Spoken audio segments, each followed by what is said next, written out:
আম্মা জান আয়েশা সিদ্দিকা নবীর দিকে আশ্চর্যভাবে তাকিয়ে আছেন।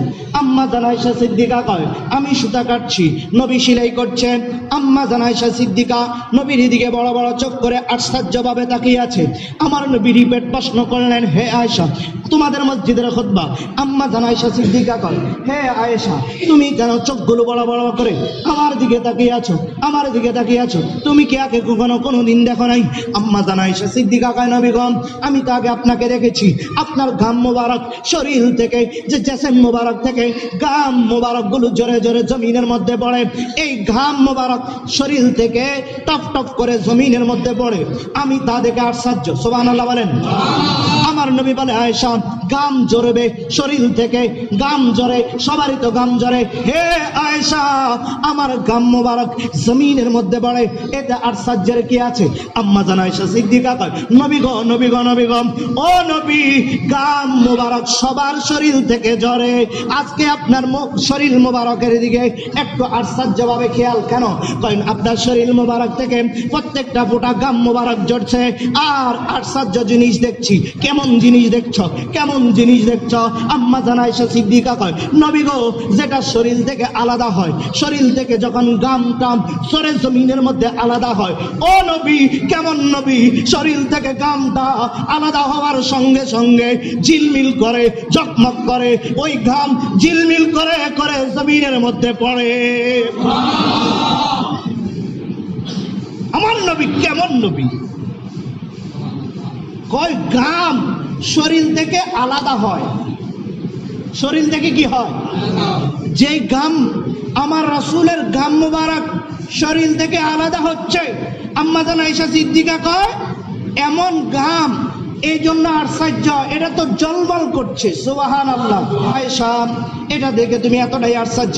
আম্মা জান আয়েশা সিদ্দিকা কয়, নবী গো, এই জিনিসটা, এই দৃশ্যটা যদি আরব ভূখণ্ডে একটা কবি আছে, হাদিসের মধ্যে তার নাম দিছে, এটার নাম হলো আবু কাবিরিনিল হাজ্জালি। তার নাম কি? আবু কাবিরিনিল হাজ্জালি। এই হাজ্জালি কবি হাজ্জালি যদি আপনার এই দৃশ্যটা দেখতো, কবি যদি দেখতো, তাহলে কবির ভাষায় সে কবিতা লিখতো। সুবহানাল্লাহ। আম্মা জান আয়েশা সিদ্দিকা বলতেছে, হাদিস, হাদিস, আপনাদের মসজিদের খুতবার হাদিস বলছে, নবী গো, এই যে গাম মুবারক ঝরছে, এটা নূর চমকাইতেছে, এই জিনিসটা যদি আরবের এই হাজ্জালি কবি দেখতো, তাহলে তার কবিতার মধ্যে লিখতো। তার প্রেমিকার কবিতা লিখতো না, আপনার কবিতা লিখতো। সুবহানাল্লাহ। আমার নবী কয়, এবার আম্মা জান আয়েশা সিদ্দিকা কয়, নবী গো, আমি এক লাইন কবিতা শোনাই। সুবহানাল্লাহ। কি কয়? এক লাইন আমি কুতুর কবিতা শুনাই। এবার আম্মা জান আয়েশা সিদ্দিকা হাদিসের ভাষায় তিনি কবিতা বলেন, আমি যখন আমার রাসূলের লালাটের ঠোঁট মোবারকের দিকে দৃষ্টি করি, আমার নবীর ঠোঁট মোবারকের দিকে দৃষ্টি করি, আম্মা জান আয়েশা তিনি বলছেন, আমি যখন নবীর ঠোঁট মোবারকের দিকে দৃষ্টি করি, যেন আমি দেখি যেন ওই ঠোঁট থেকে চাঁদের বিজলির মতো চমকায়।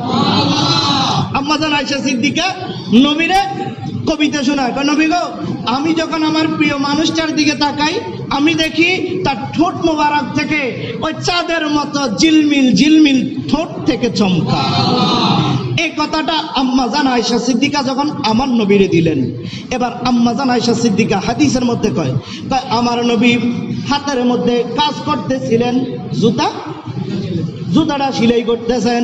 এবার যখন আম্মা জান আয়েশা সিদ্দিকা কয়, যখন আমি এক লাইন শুনাই দিলাম, আমার বাসায় এক লাইন কবিতা শুনাইলাম, শোনানোর পরে আম্মা জান আয়েশা সিদ্দিকা কয়, হুজুর তার হাত থেকে যেটা সেলাই করছে কাজের জিনিস, এটা রেখে দিলেন, জুতা মুবারক রেখে দিলেন, হুজুরের কাজের জিনিসটা হুজুরে রেখে দিলেন, রেখে দিয়ে উনি দাঁড়ালেন।